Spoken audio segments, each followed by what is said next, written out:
Hi, my name is Angel Malone, and this is my broken, not dead story. I'm broken, not dead.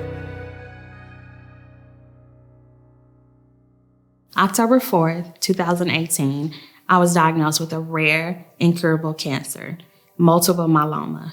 Multiple myeloma is a blood cancer that affects the bones in your blood cells. When I first got diagnosed with multiple myeloma, I was mad. I was sad. I honestly questioned God. Why would you allow this to happen to me?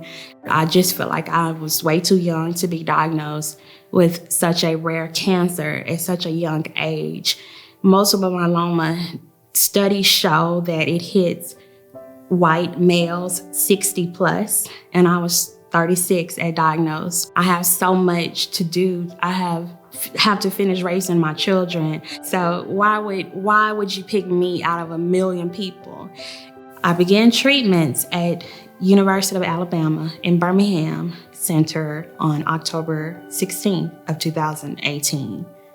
My treatments included taking 3 different harsh chemos every Friday for 16 weeks. Well, my first treatment that I took, I had a reaction and my blood pressure skyrocketed. And because we live 2 hours away from Birmingham, my oncologist decided it was safe to admit me for just to watch me overnight and monitor my blood pressure. He wanted to make sure my body wasn't rejecting the chemo and I wasn't having an allergic reaction. So we got admitted and I was devastated. And of course, that only caused my blood pressure to go up even more. I was devastated because I had promised my kids, and I don't even think I've told my husband this story, but the night before we packed and got ready to go to Birmingham, and my husband was in the car, or packing the car. And I remember telling my children, I'll be back.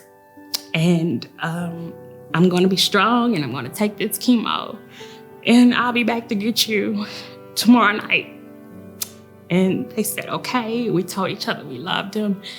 And we got in the car and we left, going to take my first treatment.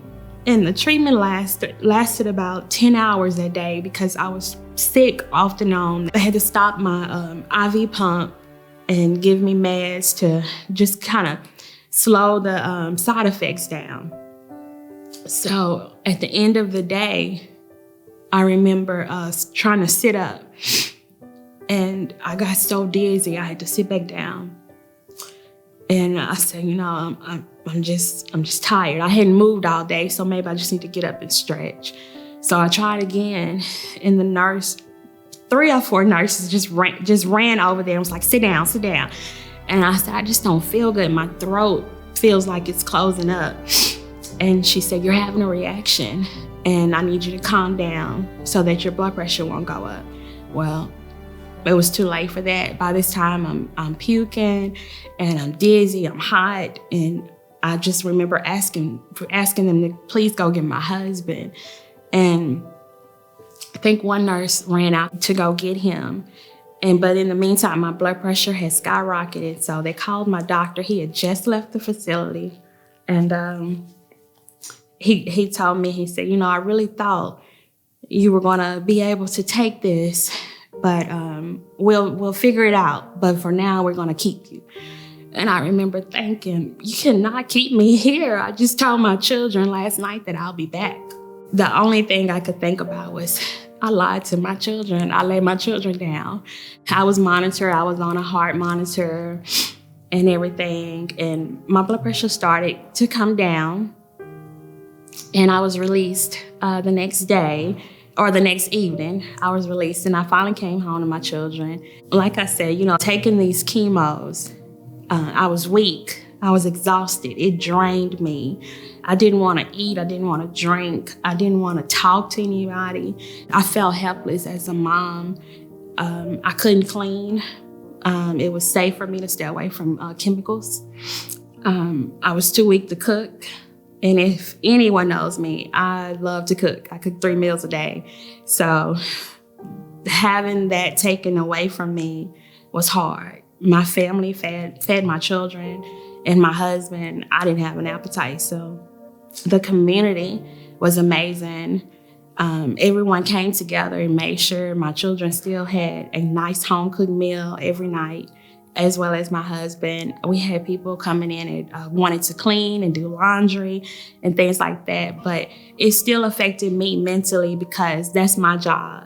You know, I'm a mother and a wife, and I shouldn't have to have nobody come to my house to cook or clean. That was my job. So having to step down and swallow my pride and say, okay, was really, really hard. It was extremely hard.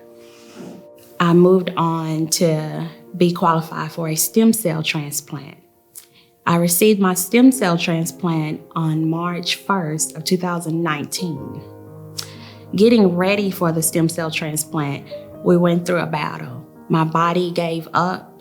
My body just stopped cooperating. It stopped responding to the shots that I was taking to prepare my bone marrow to receive my own stem cells. So my lead oncologist took me off of chemo. He took me off of steroids. He took me off of everything to just let my body relax. So the third time we tried, we were able to retrieve just enough stem cells for one transplant. I stayed in ICU for approximately 17 days. Those 17 days were probably the worst days of my life. My kidneys almost went out. I developed pneumonia. I developed fluid in my lungs. I was hallucinating. I didn't even know my own name. I couldn't even recognize my own children. So those days were really, really rough for us. So on day 10, my body just woke up and I was able to come back around and start regaining a little bit of strength. The pneumonia had finally left, and my bladder and my kidneys were starting to work on their own. Some of the hardest part for me going through my journey was actually losing my hair. Before cancer, I had long natural hair, and I adored my hair. My children adored my hair, as well as my husband. It was just such a big deal because I would look in the mirror and I didn't see the beautiful person that I used to be. So I tried to cover it up with turbans, wigs. A lot of friends and family donated wigs, and I appreciate it and I loved them, but they were just not me. I wanted my hair. So dealing with that really took a toll on me mentally. When we first started chemo, it thinned out.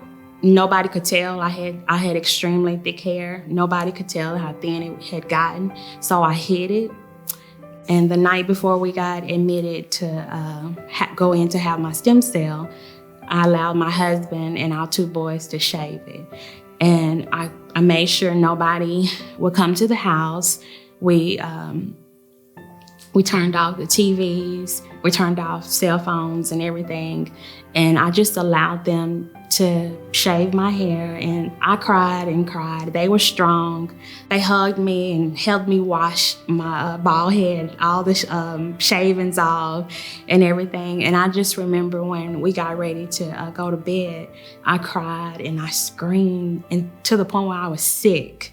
And my husband just held me and he assured me that I was still beautiful with or without hair, that hair just did not make me. And so don't let it break me. I found myself laying on my bathroom floor and I was screaming and crying and just crying out to God, why me, why me? And begging him not to let me die. I want to see my children graduate. I want to see them graduate from college and get married and have children. I want to see my grandchildren. I want to be a part of their life. That day that I was laying on the floor, he confirmed to me, this is not your battle. And as long as you cooperate, I will be right beside you. As long as you fight, I will fight with you and for you. This is not about you. This is about some people around you that doesn't believe in me, that doesn't believe in what all I am capable of doing. And I have to use you. I have to show them that I am who I say I am. That day is when I knew I was going to live. I've always wanted to be a nurse, and I love to care for people. I love to help people, especially when they're down.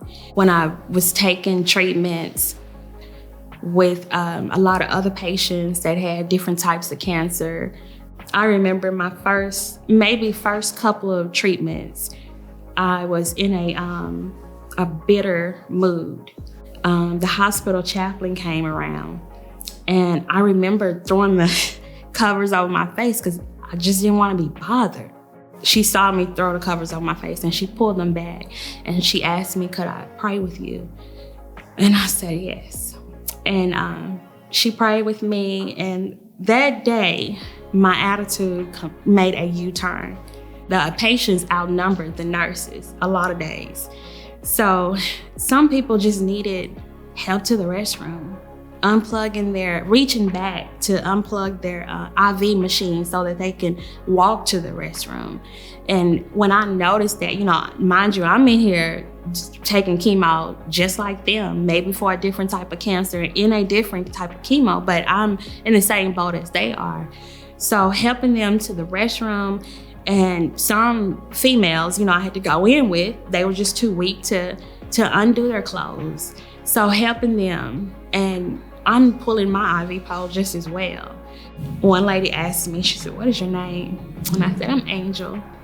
And she said, your mother gave you the most God-given name, because that's exactly what you are. You're an angel. My kids have to work, and I think she had breast cancer.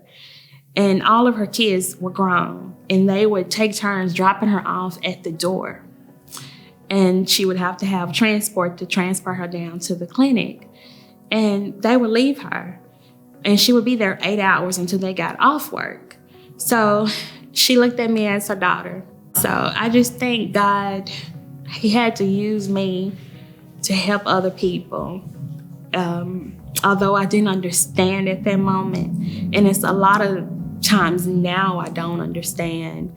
But one day I know God has shown me exactly why he took me through all of that, and why he's taken me through so much now.